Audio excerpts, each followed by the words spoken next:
My name's Cantu. This is my informative speech for speech class 1311. This is my outline, and this is my verbal citations. Go ahead and show you the audience real quick.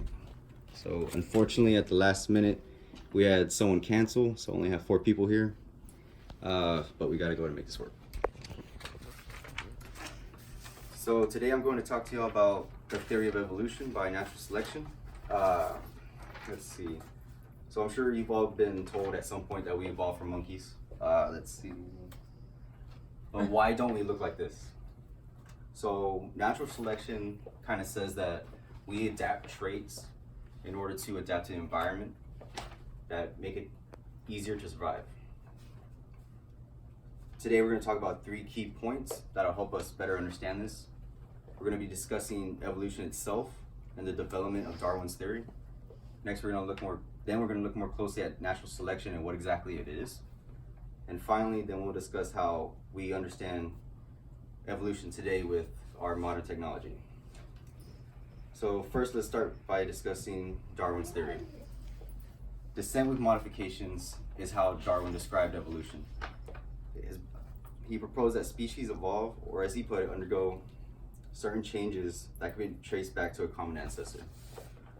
As stated by Cynthia Mills in The Theory of Evolution, she says, the first living things were very simple, just a collection of chemicals and blobs held together by chemical bonds. As time passed, these simple organisms changed and developed into more complex organisms that were better adapted to survive in their environment.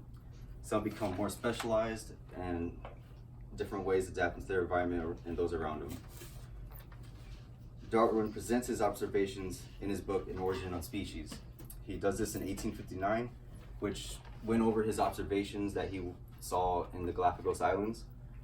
He studied different kinds of finch birds and noticed that they all had different patterns and ways to survive, even though they all were commonly close in how they looked in their species.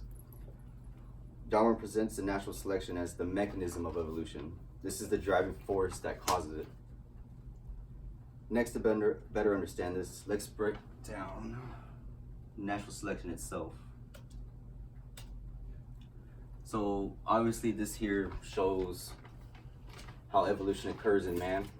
We started off as primates, kind of hunched over. We became less hairy, and now we walk upright. We're intelligent. We have opposable thumbs. We're able to make tools and use them. So when it comes to natural selection, this is how it works. So in this example, we have mice.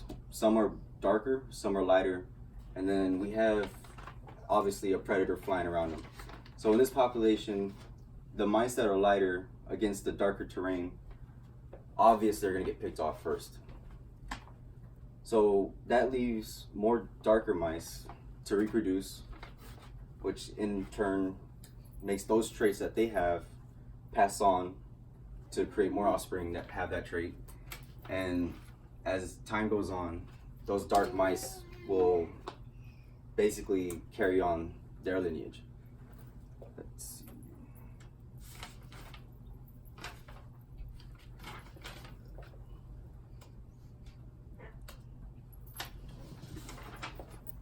So I think it was best said by Silverstein in his book titled Evolution. Natural selection means that organisms change generation by generation. As dictated by the environment they live in, the change comes through the survival and reproduction of the best adapted, the most fit, and the failure to reproduce of those not so well endowed. If the organisms are already fit and adapted, there may be no change. That speaks to the mice. Obviously, the darker mice are going to move on. Let's see. And finally, let's discuss today's modern understanding of evolution with all our breakthroughs in science. The study of genetics proves to be the real mechanism of evolution. The incorporation of genetics in Darwin's theory is known as modern evolutionary synthesis.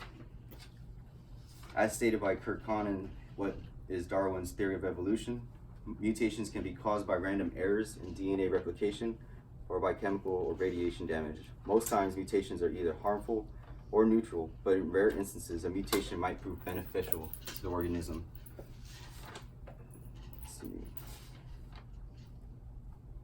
With the new archaeological findings, fossil records provide missing links of our distant ancestors and give us an inside look at how certain species have progressed over time. For us, we see that as Homo sapiens, we're dating back to about 30,000 to 10,000 years ago. And then we see our earliest ancestors, the Sahelanthropus ticondeanus. Yeah, try saying that fast. Dated about 7 to 6 million years ago.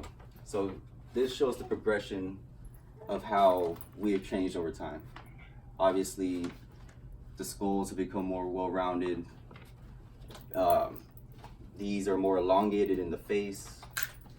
It just shows how we've adapted and how our traits and everything changed. So, despite the evidence, however, many people still find this theory controversial. Anyway, in conclusion, today's Darwin's theory of evolution by natural selection is the most well-known and credible explanation of how species evolved and provides insight to how we got to this point ourselves. And that is it.